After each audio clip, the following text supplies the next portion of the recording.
Are you interested in angels, demons, spirits, ghosts, and monsters?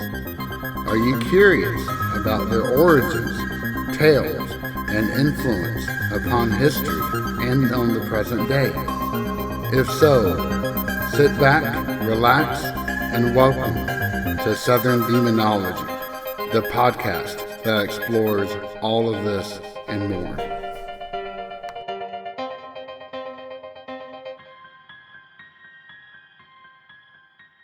Hello, and welcome back to another episode of Southern Demonology. I'm JJ, and this episode we're going to be looking at one of my favorite topics, the Nephilim, or the Giants. If you ever look at Genesis, or in Hebrew it's Bereshit, it is filled with mystery. Tons and tons of mysteries. In fact, so much so that academics and theologians and rabbis and priests have been struggling with it for centuries. Absolute centuries. And one of the most confusing of all passages has to come from Genesis 6. But before we delve any further into that line of inquiry, I want to give a few quick channel updates.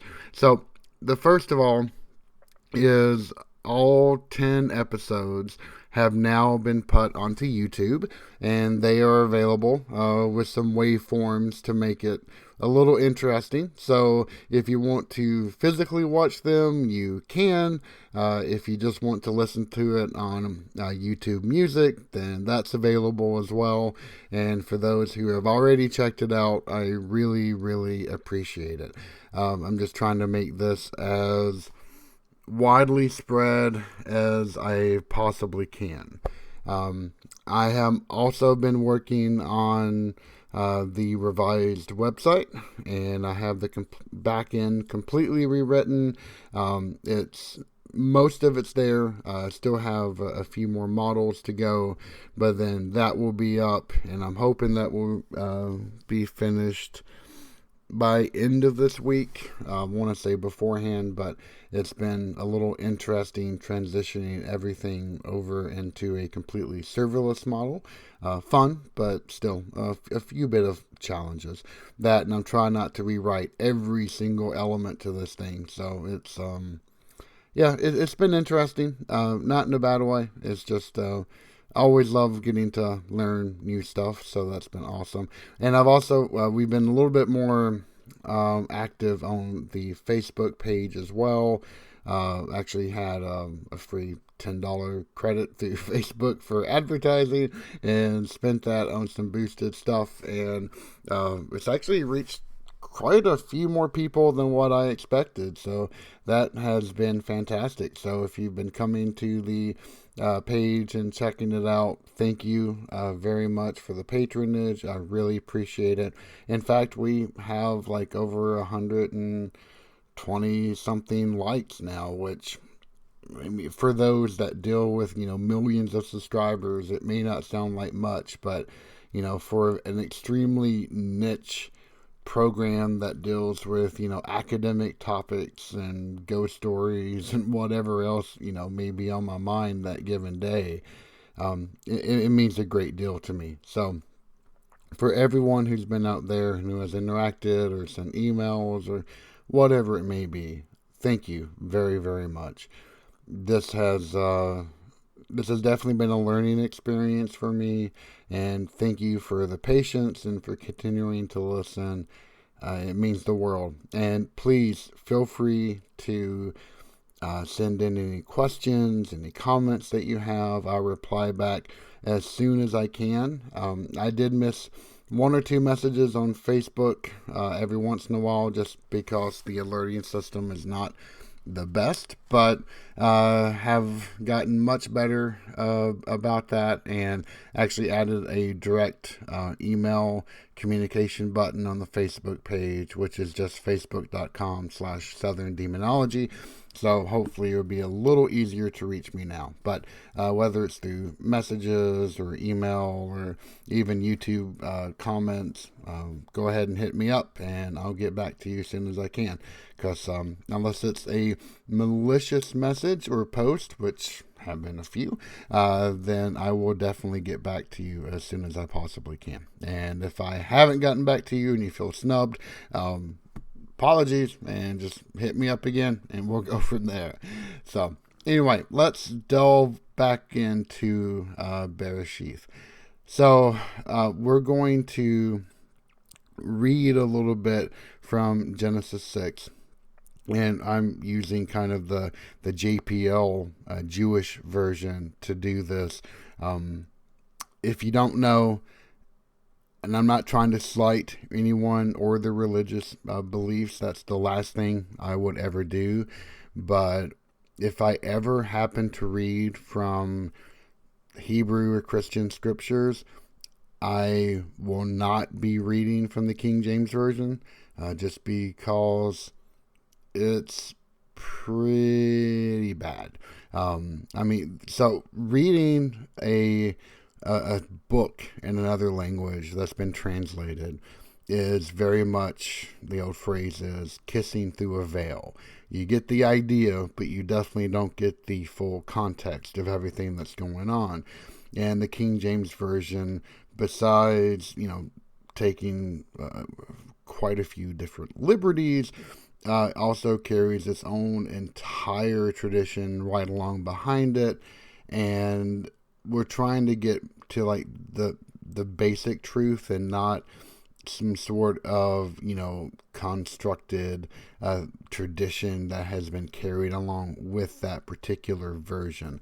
So that's why we're staying away from it. I'm definitely not bad mouthing it, just trying to let you know where I'm coming from so that you can understand. But let's go ahead and take a quick listen to Genesis 6. And it came to pass, when men began to multiply on the face of the earth, and daughters were born unto them, that the sons of God saw the daughters of men that they were fair, and they took them wives, whomsoever they chose. And God said, My spirit shall not abide in man forever, for that he also is flesh. Therefore shall his days be 120 years. The Nephilim were in the earth in those days, and also after that, when the sons of God came in unto the daughters of men, and they bore children to them. The same were the mighty men that were of old, the men of renown. And God saw that the wickedness of man was great in the earth, and that every imagination of the thoughts of his heart was only evil continually. And it represented God that he had made man on the earth, and it grieved him at his heart. And God said, I will blot out man whom I have created from the face of the earth, both man and beast and creeping thing and fowl of the air, for it represent me that I have made them. But Noah found grace in the eyes of God. We're going to stop there. Is anyone else thoroughly confused about what in the world was going on? And if you are not the only one, because that particular passage has spawned not only, hundreds of commentaries, but also thousands of religious interpretations by priests, by saints. You have entire pseudepigraphal books dedicated to trying to explain what in the world this all meant. Because you've got quite a few different things going on here. You have the sons of God. Who are the sons of God? Now, if you look at other translations, you will see this more accurately, well, not more accurately, you will see them grappling with this very idea, and they in turn translate it as the angels of God. But angels of God and sons of God are entirely different And the Hebrew is completely unequivocal about this. B'nai Elohim, the sons of God. So that is more than a little confusing right there on its face. And then we see that these sons of God saw the daughters of men, that they were fair, and took them wives. And that because man is flesh, the divine spirit cannot completely reside in it. And so the days of, a person's life will be 120 years old. And then it talks about the Nephilim. And it just keeps going on. So these mysteries are compounding upon themselves exponentially. And people have wrestled with what these passages happen to mean in the grand scheme of things. And so you've heard me mention the pseudepigrapha, but in case you haven't listened, or this is your first episode, or you just happen to forgot because they happened so long ago, which I apologize for, then the pseudepigrapha directly translates from Latin as false epitaphs.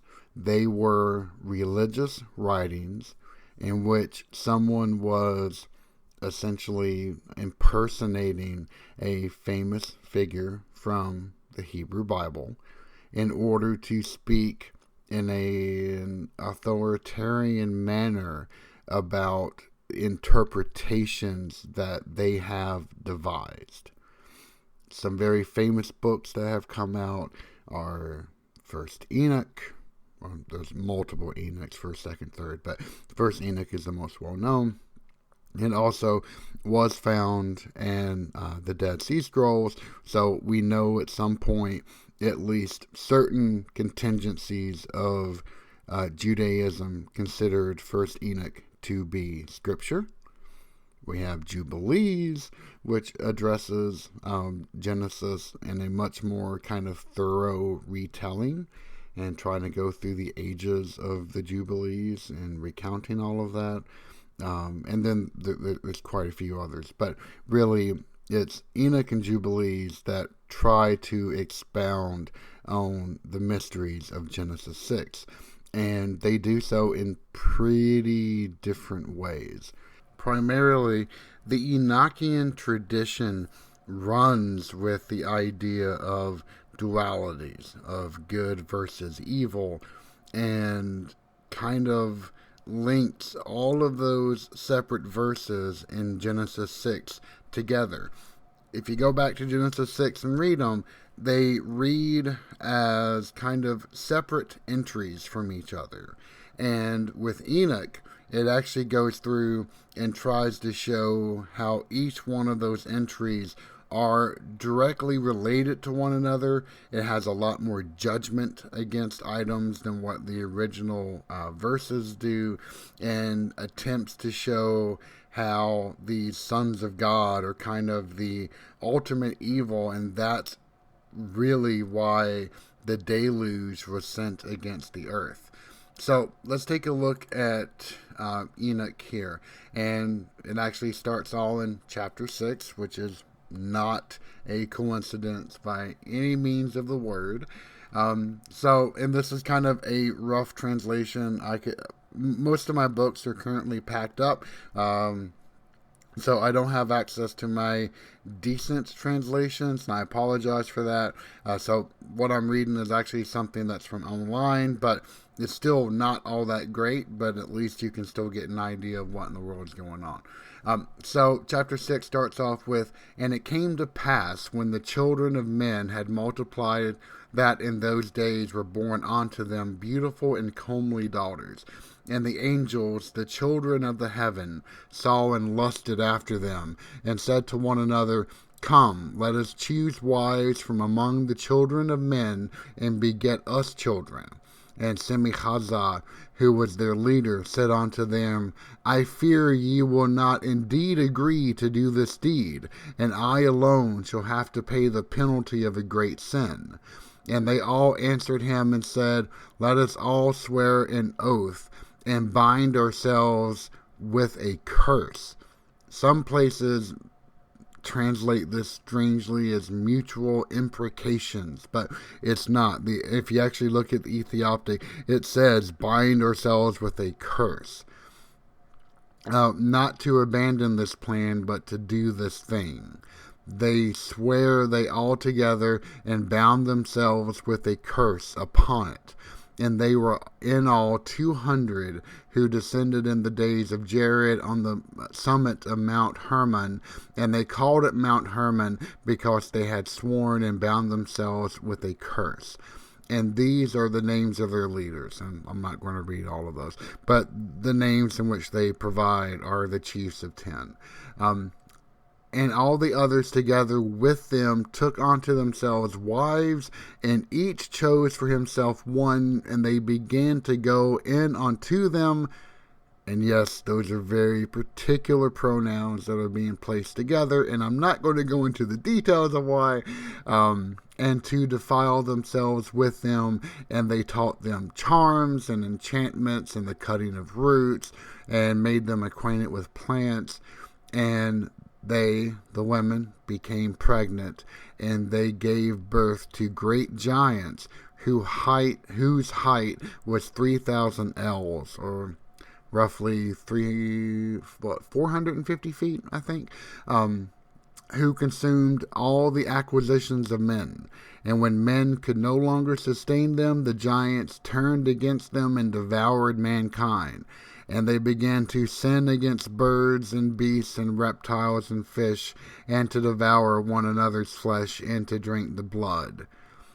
So, after the angels laid with the women, they gave birth to these monstrosities who were gigantically tall. And there's an entire tradition about giants, or gigantes from Greek, that kind of plays off some of the, Olympic type of mythos. Anyway, it gets really kind of complicated, not to mention that there are other warrior classes that are mentioned not only further on in Genesis, but in other areas. But regardless, they gave birth to these things, and not only did they start to eat people, but they also began to sin against birds and other animals. And when I mean sin, I mean they are fornicating. This is why they're often called the fornicating bastards. And the really interesting thing about these giants is that they defy the natural order. You have divine beings who are convorting with flesh and blood. So, what are the giants? They are made of flesh, but they have the spirit of angels. And that is a really prickly theological point that Enoch seizes upon, and a lot of other texts actually, they seize upon pretty dramatically. So, anyway, we have what the giants have done, but then we go into a couple of other areas of teachings that these watchers bestowed upon the generations of man. So, for example, Azazel taught men to make swords and knives and shields and breastplates, and made known to them the metals of the earth and the art of working them, and bracelets and ornaments, and the use of antimony, and the beautifying of the eyelids, and all kinds of costly stones. It's just kind of weird that the author equated the evils of weapons and warfare with makeup. And a lot of texts kind of stupidly blame the entire corruption of the earth on the wiles of women. Enoch, first Enoch does this. Jubilees, it's a lot more to blame on women. Yeah, it's not pretty, but it is what it is, unfortunately. But anyway, after we get past all of these forbidden arts that the watchers teach, the generations of men, including astrology and knowledge of constellations, etc. Then we have the archangels looking down upon the earth, and they hear the cries of the generations of man.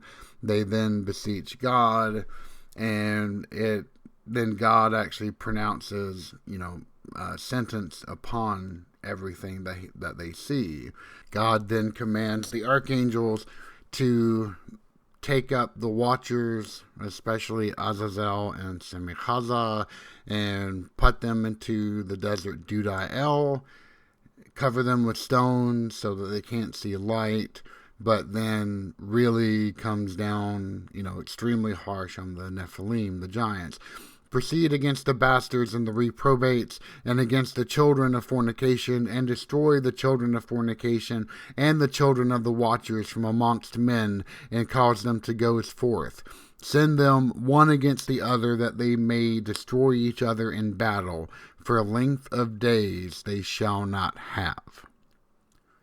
So, all of this is really, according to First Enoch, the entire reason why the earth is covered in the flood, and only Noah, who has found grace in God's sight, is saved along with he and his. So this really kind of tries to give reason why these giants are called the Nephilim. Nephal in Hebrew means to fall, so the Nephilim could be probably badly translated as the fallen ones. And we actually see these things come up a lot in other Dead Sea Scrolls, such as 4Q, 5, 10, and 11. And I know this has been kind of a reading-heavy episode. I apologize for that, but you've got to hear 4Q, 5, 10, and 11, because it's just one of the most beautiful scrolls, and one that really captured my attention back in school. But 4Q, 5, 10, and 11 essentially says, "And I, the Mashkil, the instructor, am making a proclamation of his glorious splendor, God's, in order to instill dread and to terrify all the spirits of the angels of destruction, the spirits of the bastards, demons, Lilith, howlers, desert dwellers, and those who suddenly strike in suddenness, to lead an astray and establish spirit, and to charm hearts." So if you listen to that, and that's my own translation, so forgive its crappiness, but you hear the spirits of the angels of destruction and the spirits of the bastards. And this is playing into that entire concept that these things are still around. In Enoch, the watchers were placed into the desert Dudael, but they are still there. And the bastards, these giants, even though their bodies were sent into battle with one another and they've killed themselves, that only took care of the flesh. It did not eradicate that seed of divinity that was placed in them that they inherited from their fathers. And so in Enochian fashion, these things are still floating around in the atmosphere. In fact, other texts explicitly state that they are always going to be around in the atmosphere somewhere in order to punish and terrify man for all the generations. And 4Q, 5, 10, and 11, it's been theorized, and I've went over this before, I believe, but if you take, so the Dead Sea Scrolls, the Essenes, the people that wrote them, they very much broke from the established rabbinic order, in that they believed that the proper type of calendar to follow was one based on solar calculations, not lunar. And if you go by without precise instruments, then you're going to get 364 days in a year if you follow a solar calendar. That breaks down to essentially 360 days that are perfectly fine. Each one of those can be broken into a 90-day segment, and that forms essentially a wall. And so 360, you have 360 days of a perfect temple that surrounds humanity. But then you have these 4 days left over, and they fall outside of that temple. And it's these 4 days of trouble in which humanity is at their greatest weakness. They are in the most danger possible. And part of the reason is that you have these spirits of the bastards, these giants, that are still floating around in the air somewhere. These watchers, these, corrupted angels that are buried beneath the sands of Dudael, whose spirits are able, in some way, shape, or form, to emerge from their burying site in Dudael and come torment humanity. And the most frightful part of all of this is that it doesn't matter how established in God you are, you can be snatched away by these horrific, corrupted, divine beings. And that little nugget of belief has been preserved. And it has flown all the way through Second Temple Judaism, flown down the ages, and is still preserved, albeit in a much, much smaller form, in current day Christianity. So, although the Nephilim and Enoch have been destroyed, their spirits are still around.